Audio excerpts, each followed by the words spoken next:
It's over. The yard sale is done. Usher in the choir, bring up the instruments and the orchestra. Yes, breaking it down. We're breaking it down. We're breaking it down.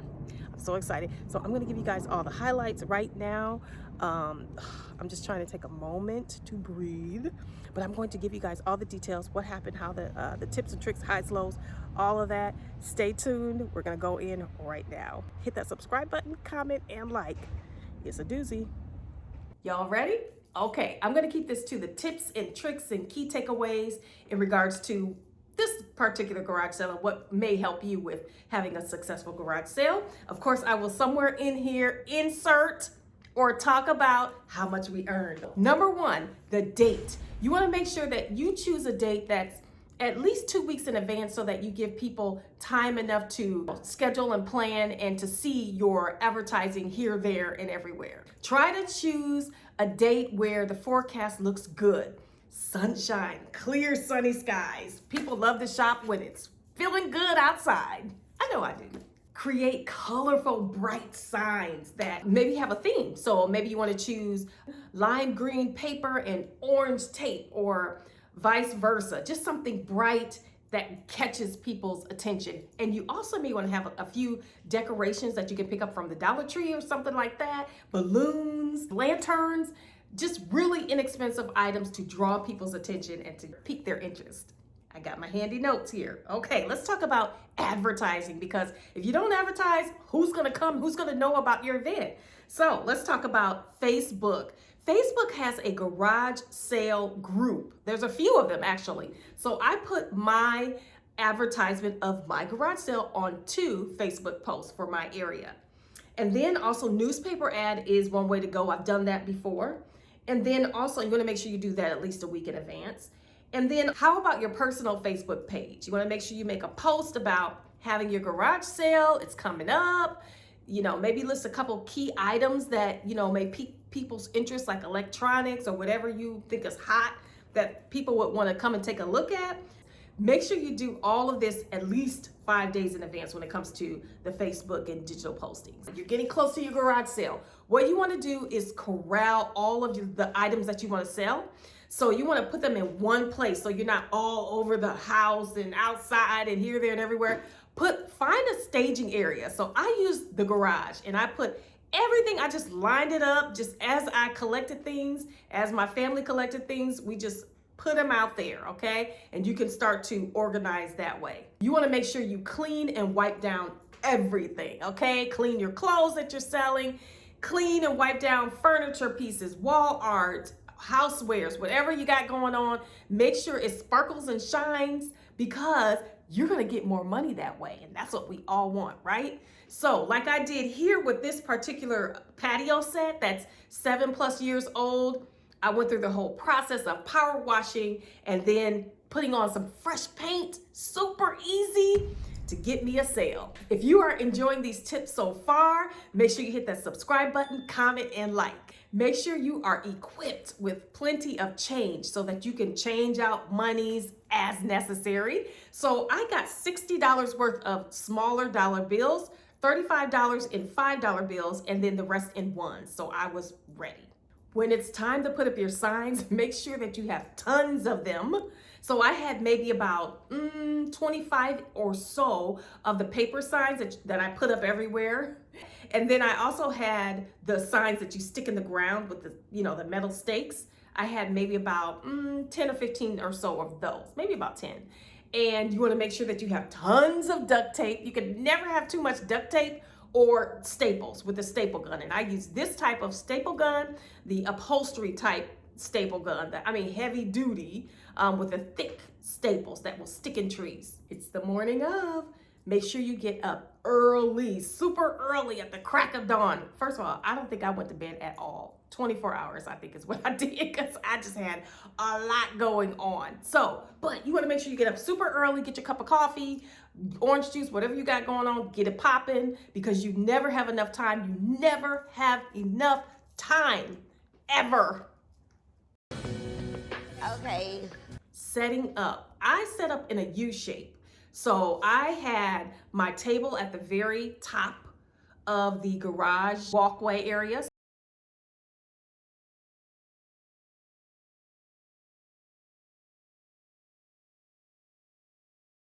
So at the top of the drive, right near the door, was my table. So I want to have enough space so that shoppers could have space and not feel like I'm hovering over them. So I pulled my table back as much as I could.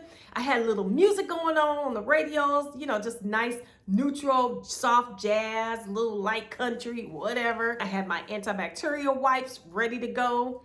Boom. So that's my little station, and that's where I basically posted up when no one was there. So that's a nice little spot too, to kind of hang out and kind of give your customers room to breathe and to shop and to peruse and to get their money out. How you want to set things up and organize is with a shopper's mind's eye. How would you like to see things when you go to a garage sale? Nice and neat, right? So do that. So what I did was I placed the more, you know, the bigger furniture pieces over into the grass, a nice, you know, little situation over there. And then I had lumber. We had lumber that we wanted to sell. We had that up front because we knew that the men would be on top of that. And then there were clothes over there to the side, hanging a few pieces there. Right in the heart of the shopping you know, were different items placed, such as housewares and luggage and shoes and those types of things. Smaller items there. There were other items like miscellaneous type larger pieces such as headboard. I leaned up against one of the garage doors, and then to the right of that were wall art pieces and mirrored pieces, that kind of thing, that I could lean up against the door and the gate so that it gave more of an overall appearance of a shopper's dream. So they had to go to the back area to see those items, but they were prominently displayed, leaned up. And then there were other items, little miscellaneous type items off to the side and the other side of the grass, such as the lumber and a little tricycle and things of that nature. A TV that wasn't working, but we disclosed that. So those types of things. Are you getting some good tips? Yes. Make sure you let me know what that is down below. Hit that subscribe button if you haven't already, and the like button. All right, we're gonna get into one of those, oh, man, why did not do this? Okay, so this is it. The main thing is time. I spoke of time earlier. You never have enough time. I did not have enough time. What I wish I could have had enough time to do was to tag all of the items. I did not do that because I didn't have enough time. So what happened was when customers would walk up to an item that was not tagged, I would ask, hey, oh, you're interested in that? What do you think is a good price for that? Or I would offer up a price if I felt that was better. So I think it's best to have items tagged, honestly, because people don't feel like they're intruding, or, you know, we're not all strangers, because there were a lot of neighbors that came by too, but mostly strangers. And so it's kind of awkward sometimes to ask people, you know, what is this price? When it's sitting there on there, they're like, okay, $5. Here's your $5. I'll take it. Let me know what your experience has been when it comes to garage sales. If you've done garage sales, or if you've gone to garage sales and that was the case, with the tag on, with the tag off, which do you prefer? Smaller electronics were kept in the house or they were pre-sold. So there was one nice electronic item that we had that was pre-sold. Lovely. And then there was one electronic item that was not pre-sold, but I had already advertised it, and someone who saw that advertisement online came and asked specifically for it and ended up buying it. But I think it's best to keep those types of things really close to you or in the house separate, because you don't want them to get legs and walk away. Another thing, when it comes to pricing, it's nice to bundle things together if you can. So say you have some jars, glass jars, or plastic cups, or Tupperware, whatever.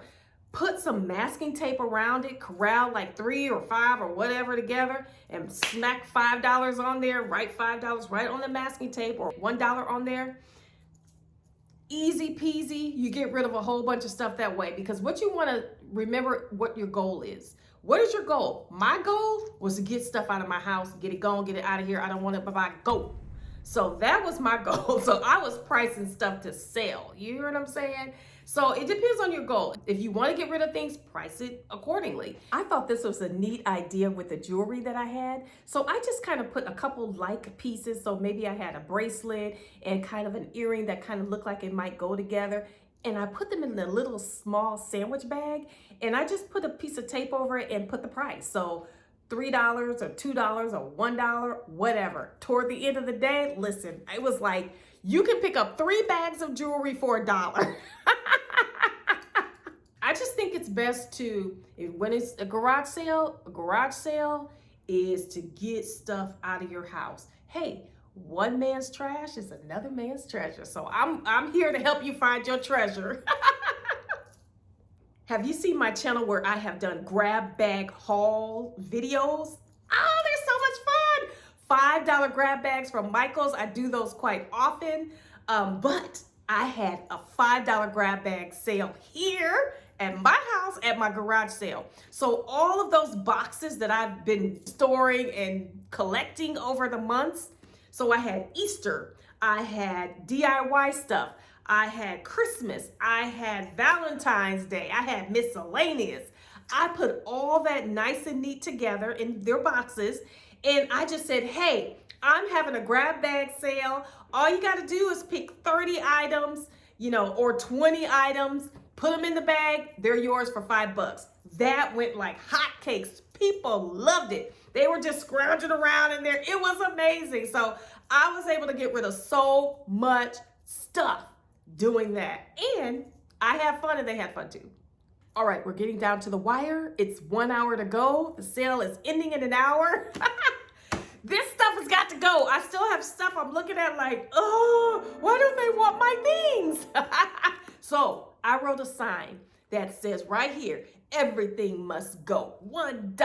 Get it? I wanted it go. Y'all don't understand. I wanted it gone. I did not want to cart that stuff back in the house or whatever. So that's what I did. And I think that helped to get a few more items off my yard.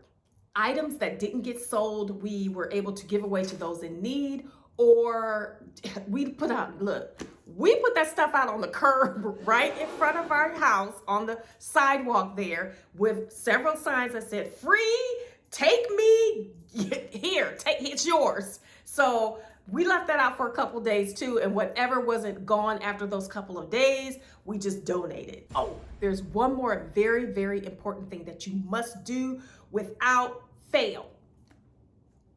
Have fun. Make sure you have fun. Try to get some kind of fun in there somewhere. Dance around with your music, something, because it's going to be a long day. It's going to be a lot of back-breaking work. Trust and believe. And you know what? But at the end of the day, what's the goal? To get rid of stuff and to get you a little bit of change. And I think we got a little bit of change. I'm going to tell you what we got. Drum roll, please. How much did we make that day? $814. That's what our take-home pay was for the day. And I'm so excited. I'm glad I did it. Will I do it again? Probably.